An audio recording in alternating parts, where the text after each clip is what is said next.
សួស្តីទាំងអស់គ្នាជួបគ្នាជាមួយនឹងខ្ញុំសាជាថ្មីដែលនៅក្នុងវីដេអូមួយនេះខ្ញុំនឹងបង្ហាញអ្នកទាំងអស់គ្នាអំពីរបៀប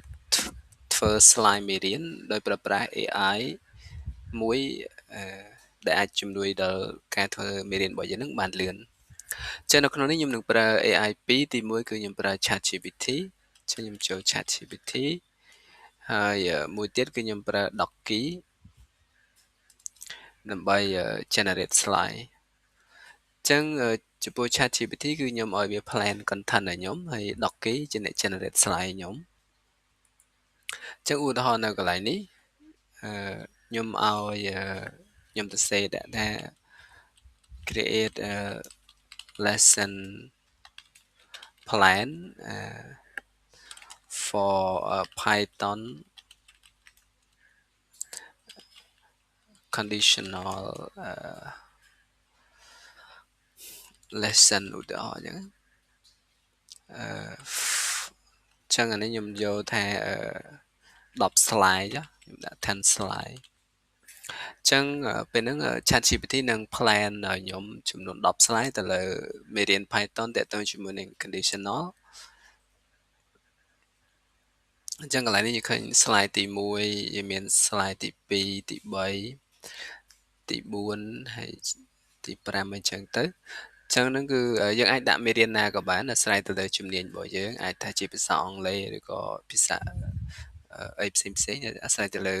ការសួរសំណួររបស់យើងទេអញ្ចឹងឥឡូវគឺចំនួន10 slide គឺគ្រប់ហើយអញ្ចឹងខ្ញុំក៏ copy content របស់ខ្ញុំទាំងអស់ហ្នឹងត្រឹម slide ទី1នេះយើងចូលទៅកាន់ AI របស់យើងគឺ Docky នេះយើងកុំភ្លេច login ផងអញ្ចឹងខ្ញុំផាស content ទាំងអស់ហ្នឹងចូលមកហើយយើងចាប់ផ្ដើមឲ្យវា generate ឲ្យយើងទៅហើយ Docky AI នឹងទៅ read content ហ្នឹងហើយ analyze content មួយឲ្យយើងឡើងវិញហើយយើងអាចរើស template slide ដែលយើងអាចយកទៅប្រើប្រាស់បានឧទាហរណ៍ថាខ្ញុំយក content យក template មួយនេះចុះចឹងខ្ញុំចុច confirm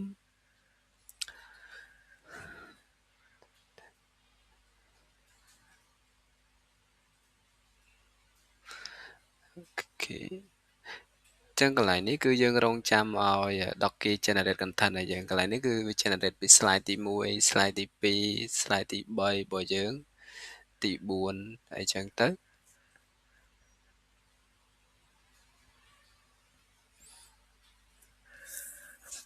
ចឹងដល់ slide ទី10 11 12ហើយបើសិនជាយើង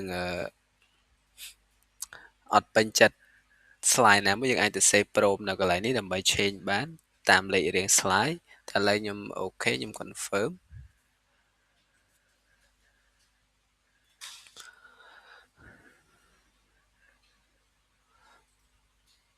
ចឹងនៅពេលយើង confirm វានឹងចាប់ផ្ដើមទៅ generate slide យើងហើយនៅពេល generate ហើយយើងអាចផ្លាស់ប្ដូរឬក៏ change slide របស់យើងហ្នឹងទៅជា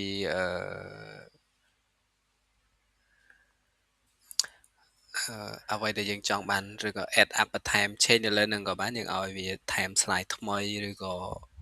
change content នៅលើ slide ហ្នឹងក៏បានដែរបន្ទាប់ពី generate ចប់គឺយើងមាន option download ជា PDF download ជា PowerPoint ឬក៏ download ជា image ឬក៏យើងអាចធ្វើបទបង្ហាញនៅលើ online ហ្នឹងក៏បានដែរ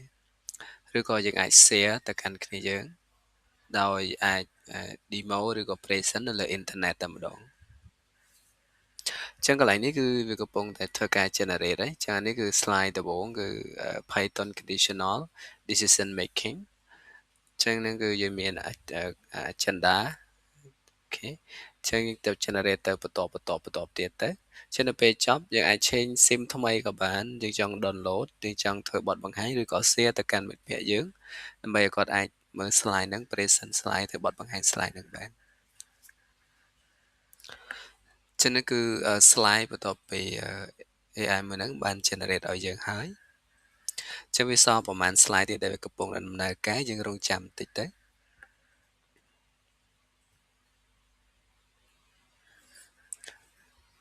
អូខេ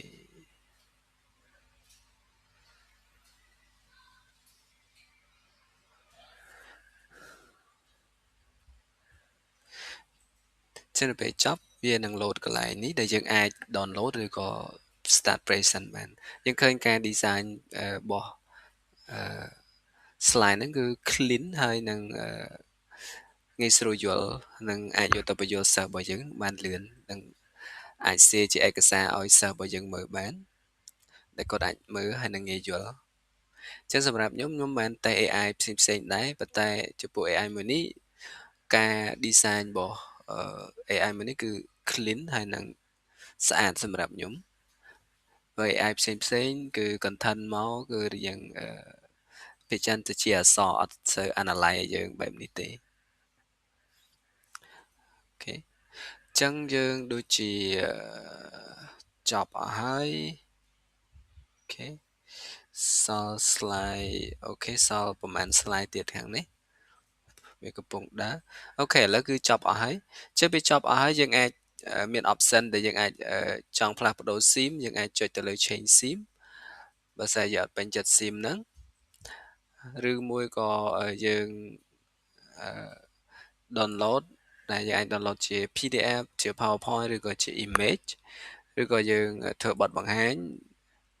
ចឹងដល់ពេលយើងធ្វើបទបង្ហាញគឺ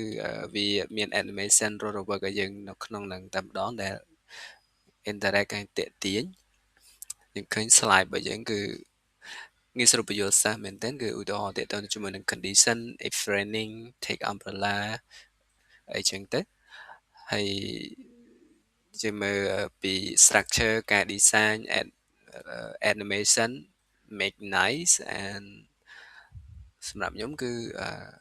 ងាយស្រួលសម្រាប់ការ design មេរៀន quick និងយកទៅបញ្យល់សិស្សរបស់យើងឬក៏យើងអាច generate ជាឯកសារទុកឲ្យកូនសិស្សរបស់យើងមើល download ជា PDF អីចឹងទៅអូខេចឹងយើង play around with slide នេះបន្តិចអូខេចឹងគឺចប់ហើយចឹងយើងមាន option មួយទៀតគឺ share នេះគឺ